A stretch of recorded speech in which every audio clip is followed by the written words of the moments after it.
નમસ્કાર વિદ્યાર્થી મિત્રો, સરસ્વતી ગ્રુપ ઓફ એજ્યુકેશન દ્વારા ચાલતા આ ઈ લર્નિંગ પ્રોગ્રામમાં હું બ્રિજેશ સાકળેજા આપ સૌનું હાર્દિક સ્વાગત કરું છું. આપણે ધોરણ 10 ની અંદર વિજ્ઞાન વિષયની અંદર ચેપ્ટર નંબર 13 નો અભ્યાસ કરતા હતા કે જેનું નામ છે વિદ્યુત પ્રવાહની ચુંબકીય અસરો. એટલે કે તમે કોઈ પણ પદાર્થ હોય એમાં તમે વિદ્યુત પ્રવાહ એપ્લાય કરો, એટલે કે કરંટ પસાર કરો, વિદ્યુત પ્રવાહ પસાર કરો તો એ વિદ્યુત પ્રવાહને લીધે ચુંબકીય ક્ષેત્ર ઉત્પન્ન થાય છે. તો એના ઉપયોગ શું અને કેવી રીતે ચુંબકીય ક્ષેત્ર ઉત્પન્ન થાય છે અને એ બધું આપણે આમાં ભણતા હતા. પાઠની શરૂઆતની અંદર આપણે ચુંબકીય ક્ષેત્ર રેખાઓ વિશે એટલે કે ચુંબક વિશે માહિતી મેળવી, ગજ્ય ચુંબકના ચુંબકીય ક્ષેત્ર વિશે માહિતી મેળવી. ત્યારબાદ આપણે વિદ્યુત તો આગલા ચેપ્ટરમાં ભણી જ ગયા હતા, એટલે હવે આ ચેપ્ટરમાં આપણે વિદ્યુત અને ચુંબક બેનો ઉપયોગ કરતા શીખ્યા. એટલે કે કોઈ સુરેખ વાહક તાર હોય એમાં વર્તુળાકાર સમકેન્દ્રીય ચુંબકીય ક્ષેત્ર રચાય. ત્યારબાદ આપણે જોયું કે વર્તુળાકાર લૂપ હોય એમાં કેવું ચુંબકીય ક્ષેત્ર રચાય.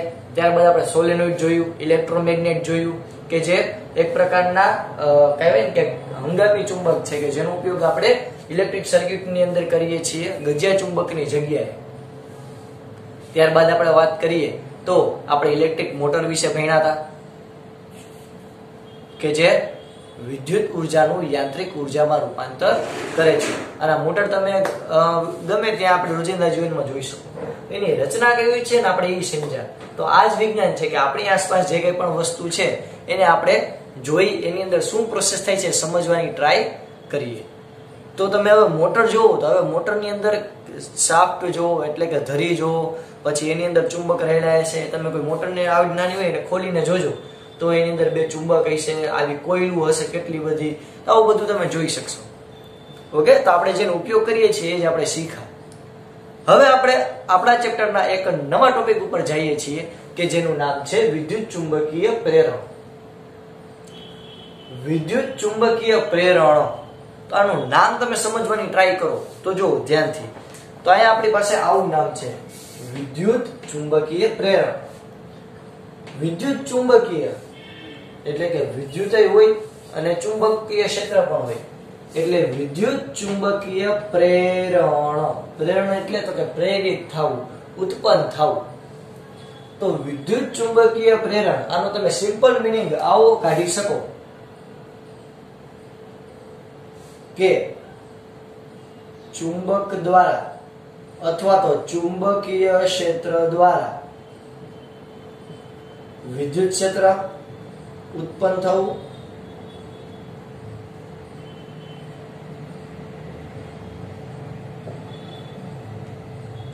ચુંબકીય ક્ષેત્ર દ્વારા વિદ્યુત ક્ષેત્ર ઉત્પન્ન થવું એટલે કે પ્રેરિત થવું, ઉત્પન્ન થવું. તો વિદ્યુત ચુંબકીય પ્રેરણ આપણો આજનો ટોપિક છે. તો આ એક પ્રકારનો એક્સપેરિમેન્ટ છે. તો વિદ્યાર્થી મિત્રો તમને 3 માર્કની અંદર પૂછાઈ શકે કે વિદ્યુત ચુંબકીય પ્રેરણની ઘટના સમજાવો. આઈ રિપીટ, વિદ્યુત ચુંબકીય પ્રેરણની ઘટના સમજાવો. તો તમારે એના માટે શું કરવાનું રહેશે? તો કે ભાઈ એના માટે તમારે એક આખો પ્રયોગ જે છે એ એક્સપ્લેન કરવાનો રહેશે.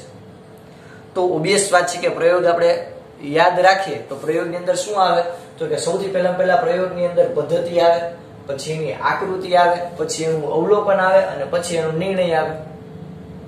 ઓકે, ચાલો. તો આપણે આ વિદ્યુત ચુંબકીય પ્રેરણની જે ઘટના છે એ એક પ્રકારનો એક્સપેરિમેન્ટ છે. ફેરાડે નામના વૈજ્ઞાનિકે આ એક્સપેરિમેન્ટ કરેલો હતો. કોને? માઇકલ ફેરાડે આખું નામ છે. આ ફેરાડે નામના વૈજ્ઞાનિક હતા, એણે આ પ્રયોગ કરેલો હતો વિદ્યુત ચુંબકીય પ્રેરણનો, કે જેને કારણે આપણે એ શીખા કે ચુંબકીય ક્ષેત્ર દ્વારા તમે વિદ્યુત ક્ષેત્ર ઉત્પન્ન કરી શકો છો. અત્યાર સુધી આપણે એવું જ ધારતા હતા કે તમારી પાસે વિદ્યુત ક્ષેત્ર હોય, વિદ્યુત પ્રવાહ હોય તો એ ચુંબક ઉત્પન્ન કરે, એટલે કે ચુંબકીય ક્ષેત્ર ઉત્પન્ન કરે. જેમ કે આપણે એવું જોયું હતું કે કોઈ આવો સુરેખ વાહક તાર હોય તેમાં વિદ્યુત પ્રવાહ પસાર કરો, આઈ પસાર કરો તો એની આસપાસ ચુંબકીય ક્ષેત્ર આ રીતે ઉત્પન્ન થાય. તો વિદ્યુત ક્ષેત્રને લીધે આપણે ચુંબકીય ક્ષેત્ર ઉત્પન્ન થતું હતું એ આપણે અત્યાર સુધી ભણ્યા. પણ આ માઇકલ ફેરાડે નામના વૈજ્ઞાનિકે નવી શોધ કરી, ઊંધી શોધ કરી કે ભાઈ એવું નથી કે આ એક જ બાજુ પ્રક્રિયા છે. કેમિસ્ટ્રીમાં કેમ બે બાજુ પ્રક્રિયા આવે, એવી રીતે એવું નથી કે તમે ફક્ત વિદ્યુત ક્ષેત્ર દ્વારા એટલે કે ઇલેક્ટ્રિક ફિલ્ડ દ્વારા તમે મેગ્નેટિક ફિલ્ડ એટલે કે ચુંબકીય ક્ષેત્ર ઉત્પન્ન કરી શકો છો. પણ આના કરતા ઊંધું પણ શક્ય છે. એટલે કે ચુંબકીય ક્ષેત્ર દ્વારા પણ તમે વિદ્યુત ક્ષેત્ર ઉત્પન્ન કરી શકો છો. એટલે કે તમારી પાસે ચુંબક હોય તો ચુંબક દ્વારા તમે ઇલેક્ટ્રિસિટી પણ જનરેટ કરી શકો છો. કે જે આ ટોપિકમાં આપણે ભણશું. આ ટોપિક મેઇન ભણવાનું રીઝન એ જ છે, કારણ કે આપણે હવે ભણવું છે જનરેટર. તો આપણને ખબર છે જનરેટર, યાદ કરો વિદ્યાર્થી મિત્રો કે યાર એક લાઇટ હોય જાય કે મોટા પાર્ટી પ્લોટ ની અંદર મોટા મોટા બોક્સ જેવું હોય, પેટ્રોલ અને ડીઝલ થી ભરેલું આવે, તો એ જે જનરેટર શું કામ કરશે? તો કે જનરેટર આપણને ઇલેક્ટ્રિસિટી પ્રોવાઈડ કરશે. તો આપણને ત્યારે પ્રશ્ન થાય કે સાહેબ આ વિદ્યુત કેવી રીતે ઉત્પન્ન કરે, આ ઇલેક્ટ્રિસિટી કેવી રીતે ઉત્પન્ન કરે? તો એ સમજવા માટે આપણે બધી કથાઓ કરીએ છીએ. એટલે કે એ બધાના પાયા જે છે એ અહીંયાથી શોધાણા, એટલે કે અહીંયાથી નખાણા. તો સૌથી પહેલા વિદ્યુત ચુંબકીય પ્રેરણ વિશે આપણે સમજી ગયા વિદ્યાર્થી મિત્રો કે ચુંબકીય ક્ષેત્ર દ્વારા વિદ્યુત ક્ષેત્ર ઉત્પન્ન થવું એટલે કે વિદ્યુત ચુંબકીય પ્રેરણ. આનું ઇંગ્લિશ નામ છે ઇલેક્ટ્રોમેગ્નેટિક ઇન્ડક્શન. શું કહેવાય વિદ્યાર્થી મિત્રો? તો કે આનું ઇંગ્લિશ નામ છે ઇલેક્ટ્રોમેગ્નેટિક ઇન્ડક્શન.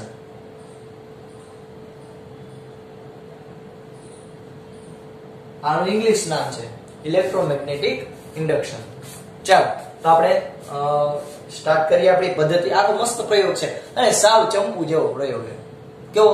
સાવ ચંપુ જેવો. જોઈએ આપણે. જો પદ્ધતિ શું આપણે ભણવાનું છે એટલે ભાઈ આપણે ભણવાનું છે પદ્ધતિ.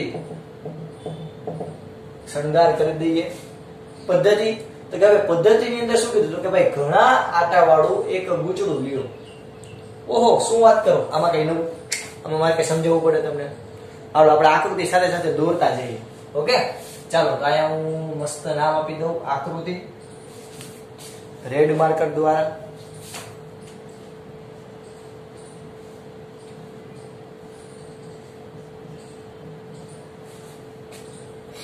આપણે આકૃતિ દોરતા જઈએ વિદ્યાર્થી મિત્રો. તો જો પહેલા તો એક નરમ લોખંડનો આપણે ગર્ભ લીધો.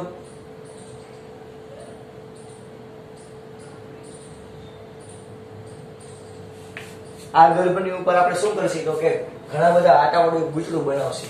એટલે કે આની ઉપર હું આવી રીતે તાર જે છે એ વીંટી દઈશ.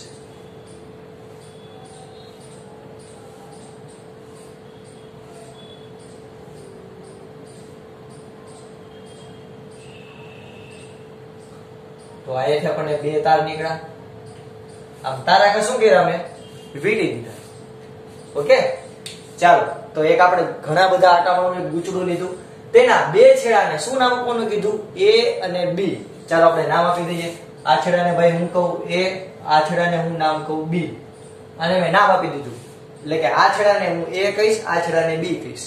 ત્યારબાદ તો કે હવે પ્રબળ ચુંબક લઈ તેનો ઉત્તર ધ્રુવ B છેડા તરફ ગતિ કરાવો.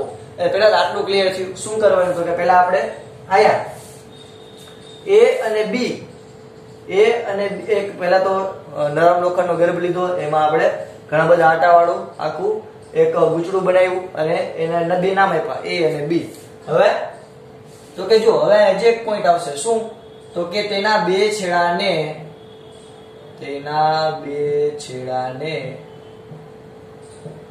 ગેલ્વેનોમીટર સાથે જોડો.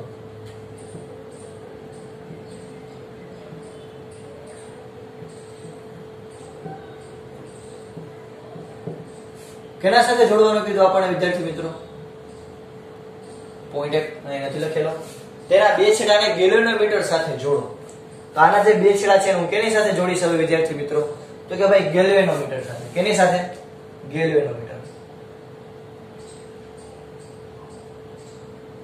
ગેલ્વેનોમીટરની સંજ્ઞા દોરું છું અહીં વિદ્યાર્થી મિત્રો.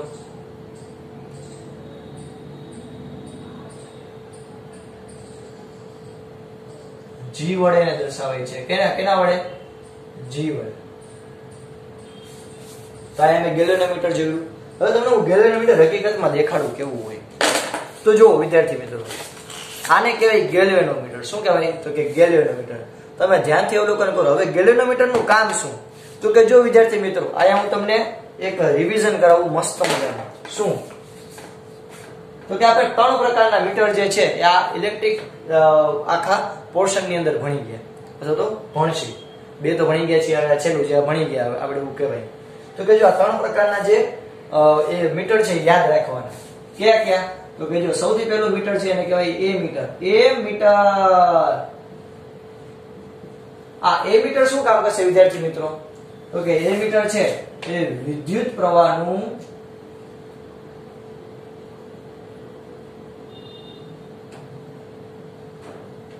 મૂલ્ય માપવાનું કાર્ય કરશે.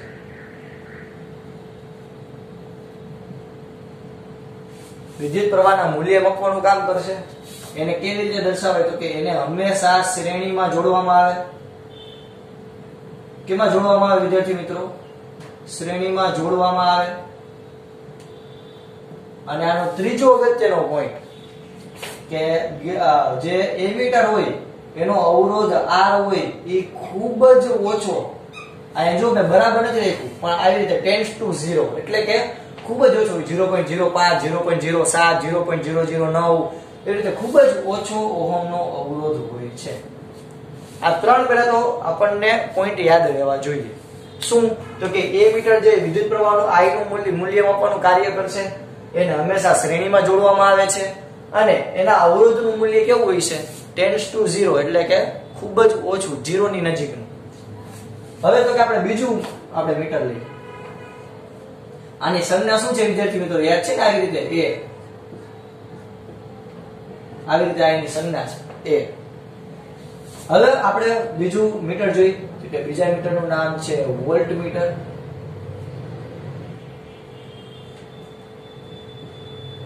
વોલ્ટ મીટર શું કામ કરશે? તો કે બે છેડા વચ્ચે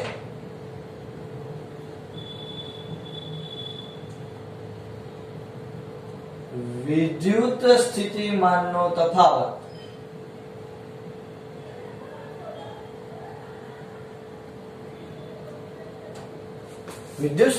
તફાવત માપવાનું કાર્ય કરશે.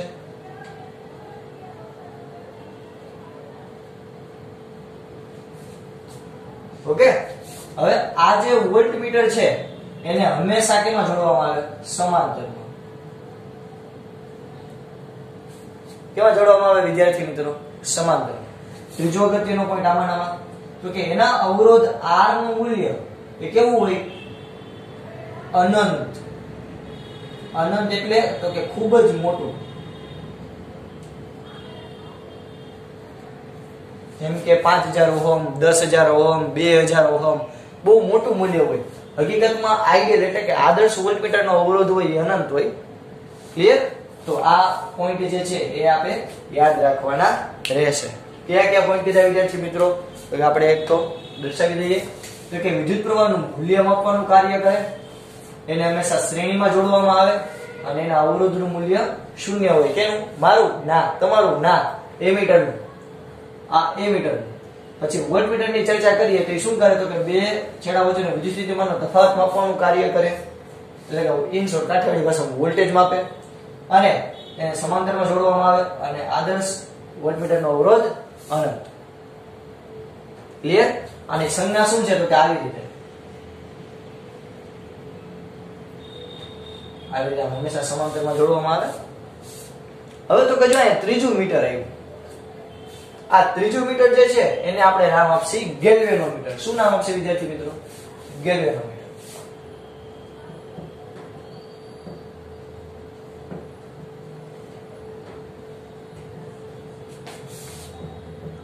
ગેલ્વેનોમીટર શું કાર્ય કરે?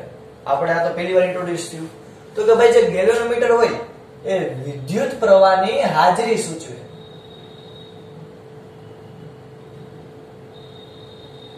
વિદ્યુત પ્રવાહની હાજરી સૂચવે.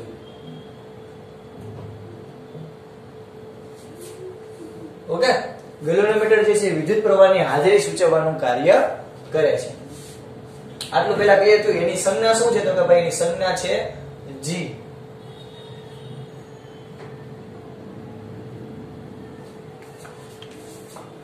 તો તમે દર્શાવ્યું પણ ચાલે. તો આપણે જો આ 3 મીટર જે છે ઇલેક્ટ્રિસિટી ની અંદર ભણી ગયા છે. વિદ્યુત ફિલ્ડ ની અંદર આપણે આ 3 ક્ષેત્ર જે છે એ 3 મીટર જે છે ભણવાના છે, જે આપણે ભણી ગયા છીએ. એ મીટર વિદ્યુત પ્રવાહનું મૂલ્ય માપશે, વોલ્ટમીટર વોલ્ટેજ માપશે, આને શ્રેણીમાં જોડવાનું, આને સમાંતરમાં જોડવાનું, આનો અવરોધ જે છે એ અનંત, આનો અવરોધ 0. ગેલોનોમીટર જે છે વિદ્યુત પ્રવાહની હાજરી સૂચવે. આટલું પહેલા ક્લિયર થયું. આને શ્રેણી સમાંતર ગમે એમાં જોડી શકો. આ શું કામ કરશે તો કે તમે જ્યાં જોડ્યો છે એ બે છેડા વચ્ચે વિદ્યુત પ્રવાહ કઈ દિશામાં વહે, આમ વહે કે આમ વહે છે એમ આપવાનું કાર્ય કરશે. આ મૂલ્ય નહીં આપે આપણને કે ભાઈ તમારો વિદ્યુત પ્રવાહ છે 5 એમ્પિયર નો છે, 10 એમ્પિયર છે, 50 એમ્પિયર છે, એવું કઈ નહીં આપે. આ ખાલી શું બિચારો આપશે, આ હોકાયંત્ર જેવું કામ કરે. હોકાયંત્ર કેમ ખાલી દિશા આપે, સાઉથ છે, નોર્થ છે, વેસ્ટ છે કે ઈસ્ટ છે, એવી રીતે આ ગેલોનોમીટર ખાલી આપણને શું કાર્ય આપશે તો કે વિદ્યુત પ્રવાહ કઈ દિશામાં વહે, આમ કે આમ. હાલો મારી એકવાર કરો જોઈએ. ગેલોનોમીટર શું કાર્ય કરશે, આમ કે આમ. વિદ્યુત પ્રવાહ કઈ દિશામાં છે, આ પથદર્શક જેવું કાર્ય કરશે. આટલું પહેલા ક્લિયર થયું વિદ્યાર્થી મિત્રો? ચાલો તો હવે આપ સમજી ગયા છો ગેલોનોમીટર કોને કહેવાય. તો જો અહીંયા હું તમારી સમક્ષ ગેલોનોમીટર લઈ આવું છું લોક લાગણીને ધ્યાનમાં રાખી. તો તમે તમારી સ્ક્રીન ઉપર જુઓ તો જો આ જે ગેલોનોમીટર છે એમાં આવી રીતે આંકા દોરેલા હશે. વચ્ચે 0 હશે, આ બાજુ 30 હશે અને આ બાજુ પણ 30 હશે. ઓકે, આ 0, આ બાજુ 30 અને આ બાજુ પણ 30. તો તમે જો નોર્મલ કન્ડિશન ની અંદર એટલે કે જો અત્યારના બંધ અવસ્થામાં છે તો ત્યારે જો 0 ઉપર છે એટલે કે તટસ્થ છે, એકદમ તટસ્થ, કોઈ સાથે ભેદભાવ ન કરે એવું તટસ્થ. એટલે કે આનો મીનિંગ શું થયો તો કે જો આવી રીતે પ્રવાહ જે અહીંયા જો આનો કાંટો જોવો તો એકદમ 0 ઉપર છે. તો આનો મીનિંગ શું થયો તો કે અહીંયા આ એવું દર્શાવે અત્યારે છે કે વિદ્યુત પ્રવાહ એકઈ દિશામાં વહેતો નથી. નથી આમ વહેતો કે નથી આમ વહેતો. જેવો હું આની સાથે બેટરી જોડું અને સ્વિચ ચાલુ કરો તો જો વિદ્યુત પ્રવાહ આમ વહેતો હોય તો આ કાંટો આ બાજુ ખસી જશે અને આમ વહેતો હોય તો કાંટો આ બાજુ ખસી જશે. ઓકે, ક્લિયર થયું? તો આ ગેલોનોમીટર શું કાર્ય કરશે વિદ્યાર્થી મિત્રો તો કે વિદ્યુત પ્રવાહને દિશા સૂચવવાનું કાર્ય કરશે. એટલે કે વિદ્યુત પ્રવાહની હાજરી સૂચવશે કે વિદ્યુત પ્રવાહ પરિપથમાં છે કે નથી. છે તો કઈ દિશામાં છે, ખાલી એટલું દર્શાવશે. આ મૂલ્ય માપશે નહીં. ઓકે, તમે હજી 12 સાયન્સ ની અંદર આવશો ત્યારે હું તમને શીખવાડીશ કે આ ગેલોનોમીટરને એમીટરમાં અને ગેલોનોમીટરને વોલ્ટમીટરમાં કન્વર્ટ પણ તમે કરી શકો અમુક મેથડથી. તો આવી મજા આવતી હોય એ 12 સાયન્સ ની અંદર આપણે પાછા મળીશું. તો અત્યારે આપણે ખાલી સમજવા માટે એટલું જ ખાલી આપણે યાદ રાખશું. વોલ્ટમીટર, એમીટર અને ગેલોનોમીટર આ 3 મીટર હતા. ગેલોનોમીટર મેં તમને દેખાડ્યું કે નોર્મલ કન્ડિશન ની અંદર એટલે કે જ્યારે કોઈ પણ વિદ્યુત પ્રવાહ વહેતો નહીં હોય ત્યારે એ રીતે 0 ઉપર દર્શાવશે. ઓકે, તો અહીંયા આપણે આવું મસ્ત લખી નાખી 0. ઓકે, આપણે આટલી પ્રોસેસ પૂરી કરી. આગળ આપણને કીધું હવે પ્રબળ ચુંબક લઈ તેનો ઉત્તર ધ્રુવ બી છેડા તરફ ગતિ કરાવો. હવે તો કે જે પ્રબળ ચુંબક લેવાનું કીધું.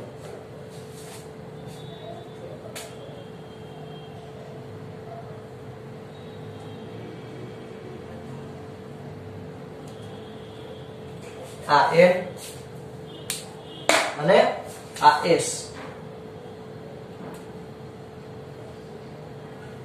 આવો આપણી પાસે એક ચુંબક છે, મસ્ત મજા.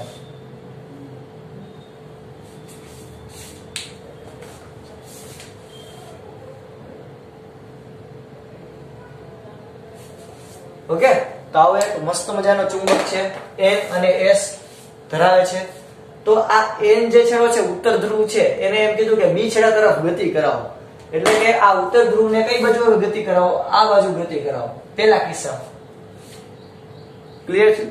તો આપણને પહેલા એવું કીધું કે જો પહેલી પ્રવૃત્તિ શું કીધી તો કે જો ભાઈ પહેલા કિસ્સાની અંદર અથવા તો આપણે પહેલા તો હેડિંગ મારી અવલોકન, કારણ કે અવલોકન આપણે સાથે કરતા જશું. આટલું આપણને કરવાનું કીધું. આટલામાં પહેલા કોઈને કઈ ડાઉટ? હજી વાર રિપીટ કરી નાખી તો કે ભાઈ એક ગૂંચડું લ્યો ઘણા બધા આટા વાળું. એ ઘણા બધા આટા વાળા ગૂંચડા છે એને નામ આપો A અને B. A અને B છેડા વચ્ચે ગેલોનોમીટર જોડો. ગેલોનોમીટર શું કરે તો કે વિદ્યુત પ્રવાહની હાજરી સૂચવે છે. હવે તો કે એક ચુંબક લ્યો, ચુંબકનો N છેડો એટલે કે ઉત્તર ધ્રુવ છે અને B છેડા તરફ ગતિ કરાવો એટલે કે આ બાજુ ગતિ કરાવો. હવે તો કે જો આપણે પ્રશ્ન પૂછવાના છે કે ગેલોનોમીટરના દર્શકમાં તમને કઈ આવર્તન વર્તાય છે ક્યારે તો કે આ કન્ડિશનમાં, આપણી પહેલી કન્ડિશન. તો આપણે પહેલા તો મસ્ત મજાનું હેડિંગ મારશું અવલોકન.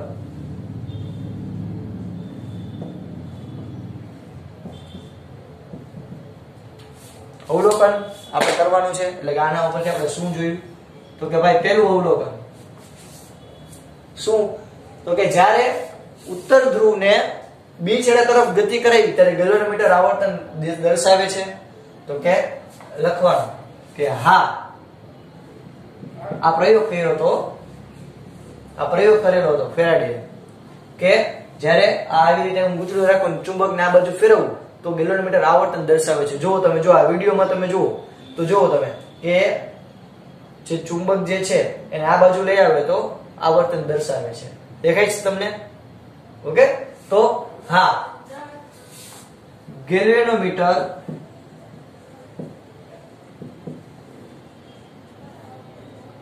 આવર્તન દર્શાવે છે.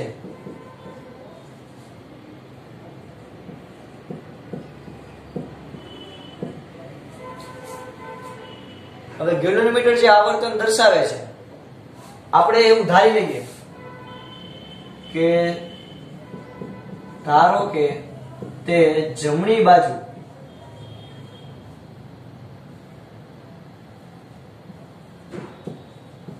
આવર્તન દર્શાવે છે.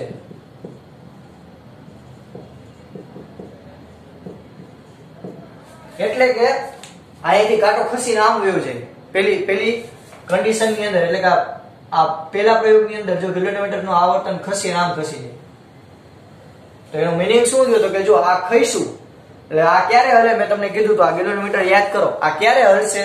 તો કે જ્યારે ગેલ્વેનોમીટર આવર્તન ક્યારે દર્શાવશે? તો કે જ્યારે વિદ્યુત પ્રવાહ આવશે તો એનો મીનિંગ એવો થયો કે તમે જ્યારે ચુંબકને નજીક લઈ આવ્યા, ચુંબકના ઉત્તર ધ્રુવને નજીક લઈ આવ્યા ત્યારે આની અંદર વિદ્યુત પ્રવાહ ઉત્પન્ન થયો કે જેથી આ ગેલ્વેનોમીટરે આવર્તન દર્શાવ્યું.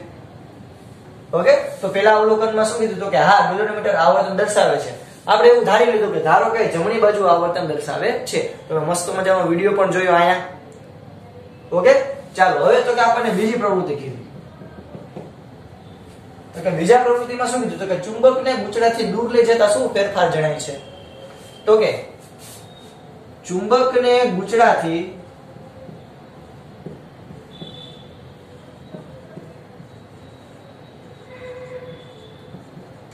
દૂર લઈ જતા, ચુંબકને જ્યારે હું જો ગુચડાથી આમ દૂર લઈ જાઉં, હવે આમ નજીક નથી લઈ આવતો, હવે આને ક્યાં લઈ જાઉં?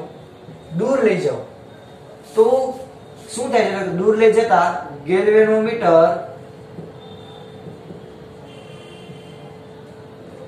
વિરુદ્ધ દિશામાં આવર્તન દર્શાવે છે.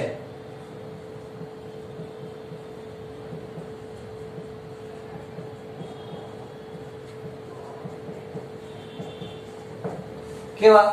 વિરુદ્ધ દિશામાં. એટલે કે જો આપણે પહેલા ચુંબકને આમ નજીક લઈ આવ્યા ત્યારે ગેલ્વેનોમીટર આમ આવર્તન દર્શાવતું. આવર્તન એટલે તો કે આમ ડિસ્કો કરવો, એટલે કે કાંટો જે છે આ બાજુ દર્શાવતું.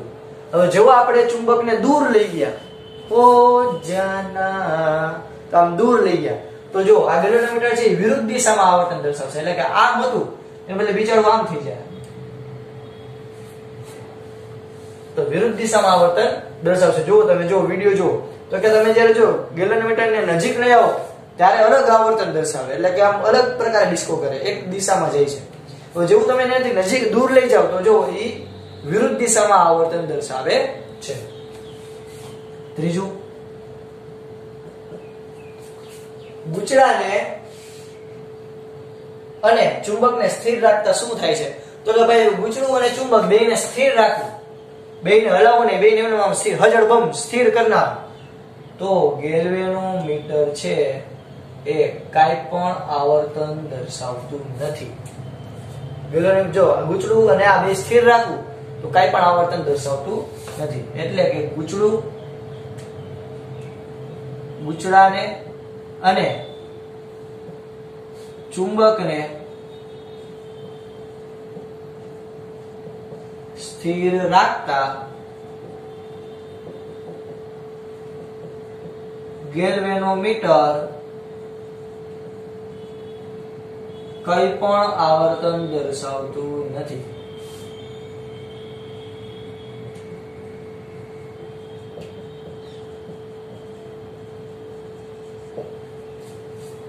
તો આપણું અવલોકન પૂરું થયું.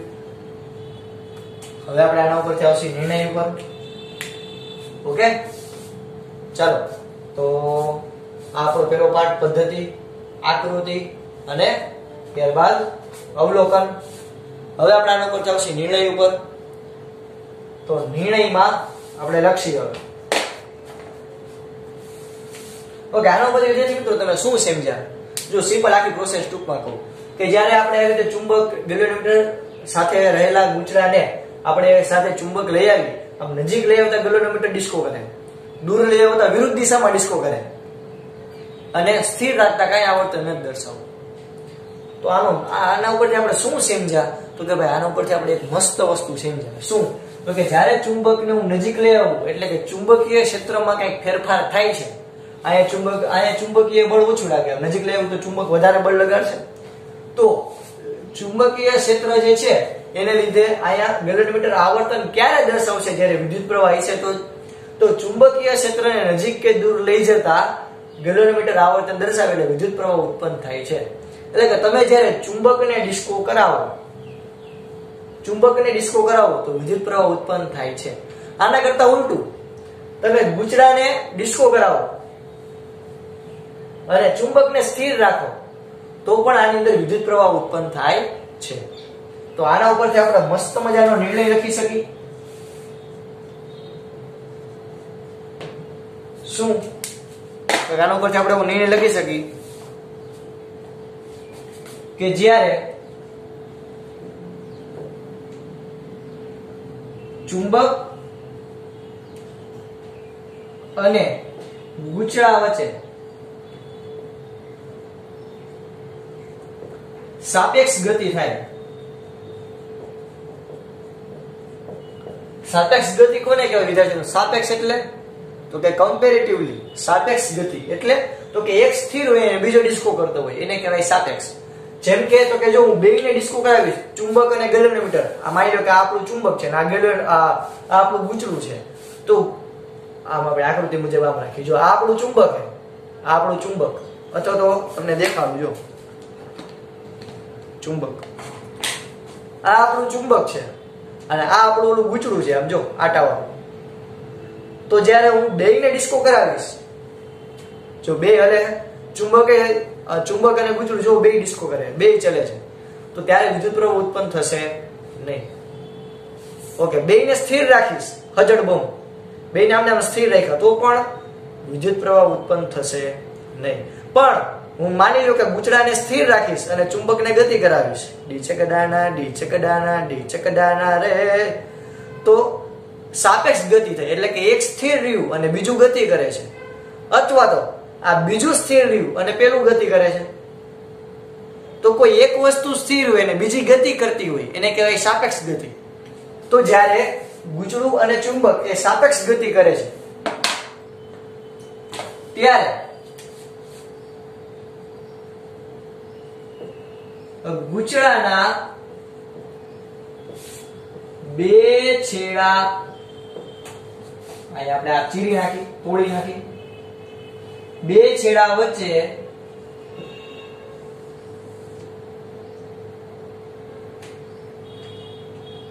વિદ્યુત સ્થિતિમાન નો તફાવત ઉત્પન્ન થાય છે.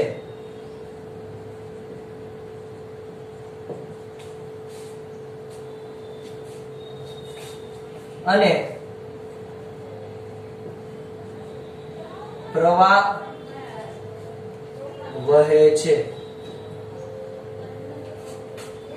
પછી નીચેના પોઈન્ટમાં લખવાનું.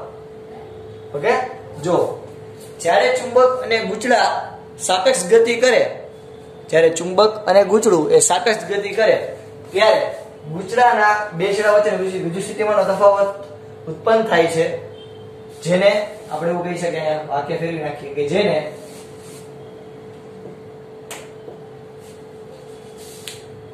શું કહેવાય? તો કે જેને પ્રેરિત વિદ્યુત સ્થિતિમાન નો તફાવત કહે છે. પ્રેરિત વિદ્યુત સ્થિતિમાન નો તફાવત કહે છે. અને તેને અનુરૂપ, એટલે કે તેને લીધે જે પ્રવાહ ઉત્પન્ન થયો, કારણ કે વોલ્ટેજ આવે ને પ્રવાહ આવશે, તેને અનુરૂપ પ્રવાહને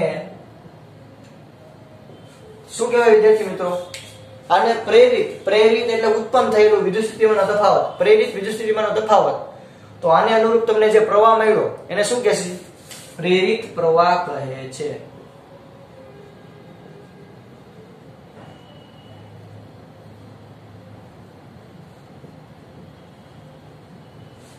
ઓકે, ક્લિયર થયું આટલું? તો અહીંયા આપણે આ બે વસ્તુ સમજવા માટે આટલી બધી કથા કરી. એક તો પ્રેરિત વિદ્યુત પ્રવાહ અને પ્રેરિત વિદ્યુત સ્થિતિમાનનો તફાવત. તો જે કોઈ વિદ્યાર્થી મિત્રો સૌથી પહેલા આપણે ગુચડું ઘણા બધા આટા મારું લીધું, એને ગેલોનીમીટરના બે છેડા વચ્ચે જોડ્યું. ત્યારબાદ તો કે આપણે એક ચુંબક લીધું, એ ચુંબકનો ઉત્તર ધ્રુવ બી તરફ પેલા ગતિ કરાવ્યો. તો ત્યારે શું તો કે ત્યારે આપણને ઓળખ કરવું મળ્યું કે ગેલોનીમીટર કોઈ એક દિશામાં આવર્તન દર્શાવે છે, તો કે એક દિશામાં ડિસ્કો કરે છે. આપણે ધારી લીધું કે જમણી બાજુ છે, તો જ્યારે ચુંબકને દૂર લઈ જઈએ તો વિરુદ્ધ દિશામાં ડિસ્કો કરે. જ્યારે ગુચડું અને ચુંબક બેને સ્થિર રાખી તો એક પણ પ્રકારનો પ્રવાહ વહેતો નથી. આનો પરથી આપણે એવું સમજ્યા કે જ્યારે ચુંબક અને ગુચડા બે ગતિ કરે અથવા તો બે સ્થિર રહે તો વિદ્યુત પ્રવાહ ઉત્પન્ન થતો નથી. પણ કોઈ એક સ્થિર હોય અને બીજો ગતિ કરે અથવા તો બીજો પેલો સ્થિર હોય અને બીજો ગતિ કરે, તો આ પ્રકારની જે સાપેક્ષ ગતિ હોય તેને લીધે વિદ્યુત સ્થિતિમાનનો તફાવત ઉત્પન્ન થાય, જેને પ્રેરિત વોલ્ટેજ અથવા તો પ્રેરિત વિદ્યુત સ્થિતિમાનનો તફાવત કહેવાય. અને આ વોલ્ટેજને કારણે જે વિદ્યુત પ્રવાહ ઉત્પન્ન થયો એને કહેવાય પ્રેરિત પ્રવાહ. તો આ આખી ઘટનાને કહેવાય વિદ્યુત ચુંબકીય પ્રેરણ, જે 3 માર્કમાં તમને પૂછાઈ શકે. ઓકે વિદ્યાર્થી મિત્રો, બીજા 3 મીટર આપણા માટે અગત્યની માહિતી ધરાવે છે. તો આપણે આજે અહીંયા સુધી રાખીએ છીએ. તમારે આખો પ્રશ્ન તમારી પાકી બુકમાં એકવાર અને રફ બુકમાં એકવાર લખવાનો છે. ઓકે, આજ સુધી રાખીએ. જય ભારત, જય હિન્દ. ચાલો આ બધું તમે તમારી બુકની અંદર લખી લેજો રંગબેરંગી કલરથી.